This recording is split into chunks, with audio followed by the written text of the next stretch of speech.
It says Old Street, and we've done Old Street a few times now, but we're north of the last few videos, and the characteristic of the landscape has changed from oak to a landscape of hawthorns and arable rolling fields, a place of flints and clay.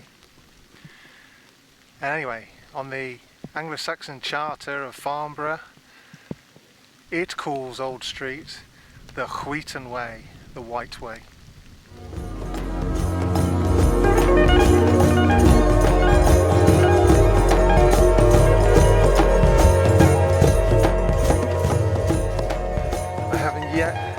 I haven't yet been able to find the reason why it's called White Way. Though the landscape, the fields on either side, I know this chalk from the map that this is a chalk landscape, but it's clay with flint on top, white flint as well. That might be why it's called the White Way. But it eventually heads up to the Ridgeway, where I know from experience the pathway becomes very white with rain, which starts to dissolve the chalk. That's very chalky up there. It's only a mile and a half that way, but this way it isn't. Not yet anyway.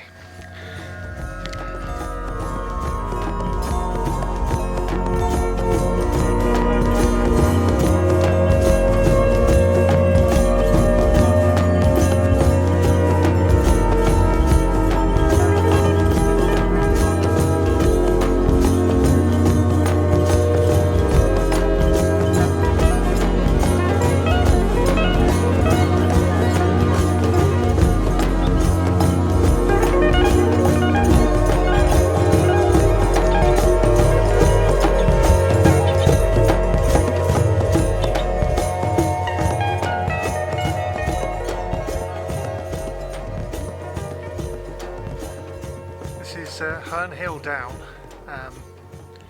Now I don't mean to disappoint anybody, I seem to be the bearer of bad news when it comes to traditional myths in the landscape, but the figure Herne only comes into existence literally around about the time of Shakespeare, and he may have been like a contemporary event that Shakespeare recorded of a poacher in Windsor who is hanged and comes back as a ghost, and we have this traditional country figure, this figure of myth and legend, and it's probably made up. Well, they're all made up, aren't they? But it doesn't have much antiquity, though quite frankly anything that's got Shakespeare in it should be of pride to British people, but it doesn't go back that far.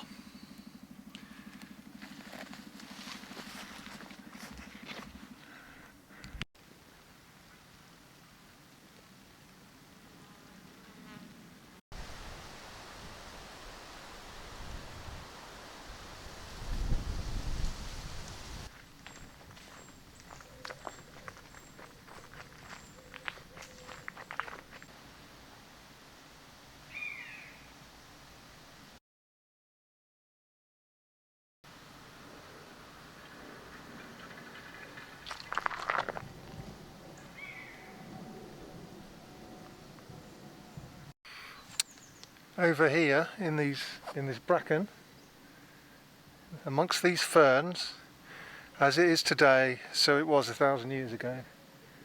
There was a barrow called the Fern Barrow, and as you can see why. I can't quite find it. I've triangulated the edge of the field, the wood, the pathways, and it's somewhere over there where those collapsed trees. And it can't be a very tall barrow. I could go marching in there and feel with my feet when it rises, but I don't think it rises very high, so I still don't think. And there's a ditch as well, which you can see on the Lidar. Now I know it's there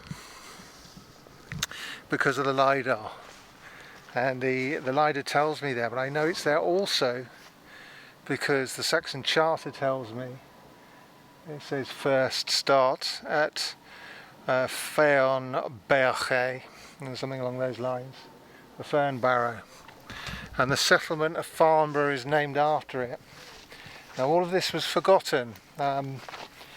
This barrow is not marked on the OS map, and it's only appeared since we only know it's there because of the Lidar, which is aeroplanes shooting lasers down onto the landscape to see what's underneath, you know, underneath woods and so on. And so since 2018 we've known it's there.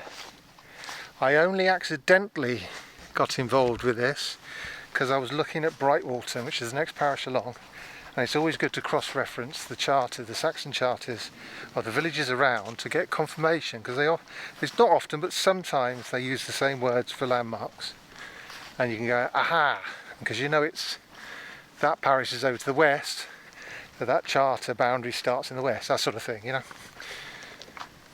So anyway, yeah, it was exciting for me because I thought it was sad that this place was, once you know a bit of Old English, you realise why place names are called what they are, and it's been forgotten that this place was named after the Fern Barrow. Farnborough means Fern Barrow, and it shows the fact that if they'd remembered Fern Barrow meant Fern Barrow, then the sound wouldn't have changed.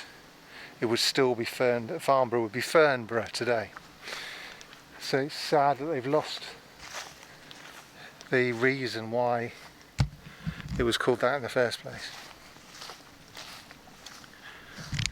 So I've worked out that Fernborough should be on the southeast. According to the internet, Grundy thinks that too.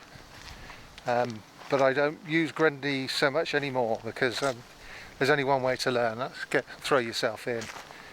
And anyway, I want to discover these things. That's a pretty massive acreage over there. I don't know if you can see that. So anyway, I worked out where Fernborough should be. There was no tumulus marked on the OS map. And I thought that was quite sad. Why do the people not know? Why have they not preserved the thing that gave their neighbourhood its name? Well, of course they have. It's been preserved under ferns. Actually, this is quite a tall ridge. This really is quite high up in the sky, high aloft. You can understand why our Bronze Age ancestors would have buried their dead here, their important dead anyway. So it also faces south as rather than north, which is otherwise it'd been on the north of the crest. So anyway, so I got quite excited. I had a look at the Lidar, spotted that there was this beautiful barrow in the woods, hidden under all those ferns. You're walking through there, you'd never know there was a barrow there. And I don't think anybody has for several hundred years. So I got really excited, thought I'd discovered something, and I had. It's just, unfortunately, some guy who wrote Lidar down in his report on the Heritage and Environmental Record mentioned it. He'd looked at the charter and the Lidar and found it. And now the Lidar was published in 2018, so this guy's had to only just beat me to the punch. Only 5 years ago within the last 5 years he discovered that. And I thought I discovered it, the bastard. The sod. But I had. It's all reverse engineered. I worked it out from the evidence and came to the same conclusion that this guy just 5 years too late. So anyway, there's the Fern Barrow. Fern Barrow. I can add something to the conversation. The guy who wrote the report repeats a mistake made by the Place Name Society. The Place Name Society, not knowing any of this Barrow evidence, thinks it's multiple, a plurality of Barrow, and so multiple mounts, and I think they're wrong in that. It is one barrow, and I don't see why on the Old English evidence that it has to be plural. I don't quite understand that. It's got on one documented piece of evidence it says Barrow, but there's a whole load of nouns that have an in the accusative and dative and not be plural. So I don't know why. And I think there's a tha in front of it, but then again that could have been accusative feminine noun, unless I'm mistaken. So, but that's only one example of a place name in a document. It's quite clear. There's one mound over there. It's in the location set in the Saxon Charter, and it's covered in ferns. So what more evidence do you need?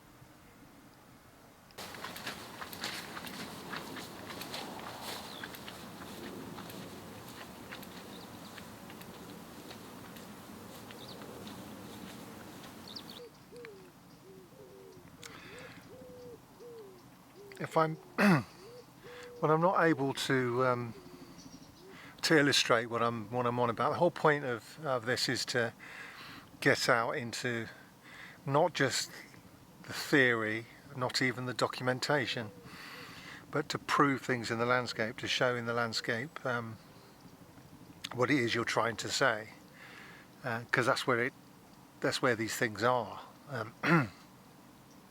That's why the forebears, our forebears wrote these things down, because they were describing where they lived. Now, when I'm unable to illustrate, because I've got a sea of bracken and a low mound which is impossible to see, the sort of wind goes out of my sails, and my morale isn't the highest at the moment. But the show must go on. And there's plenty more to see in the parish, and the linking in with Brightwalton as well, and Old Street, and Cheveley, and Peasmore, and all the rest of it, and the Ridgeway. It's connected with the Ridgeway, and Lockinge, and the Portway, and the Icknield Way, and all. It's just all very connected. But it's going to have to be done another time, because I've not just been unable to illustrate this barrow, I'm also taken the wrong path. So but it's not a disaster. I'm getting a good walk, which is the other thing that this is about: getting exercise, losing a bit of weight, all that sort of stuff, being healthy. So anyway, I will have to come back.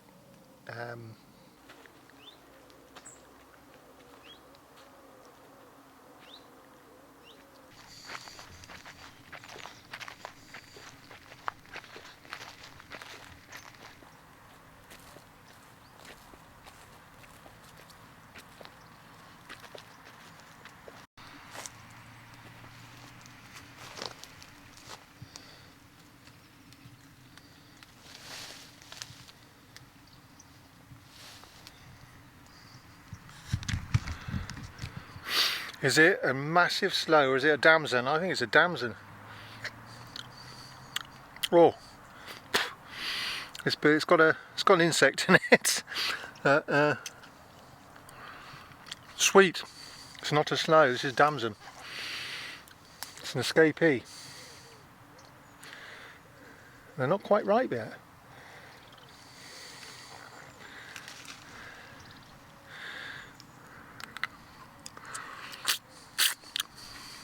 Not ripe.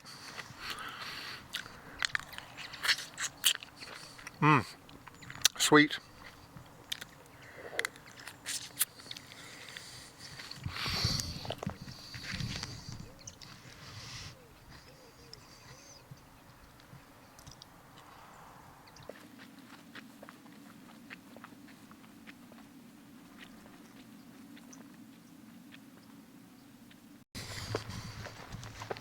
I got my mojo back, and it's within 10 minutes.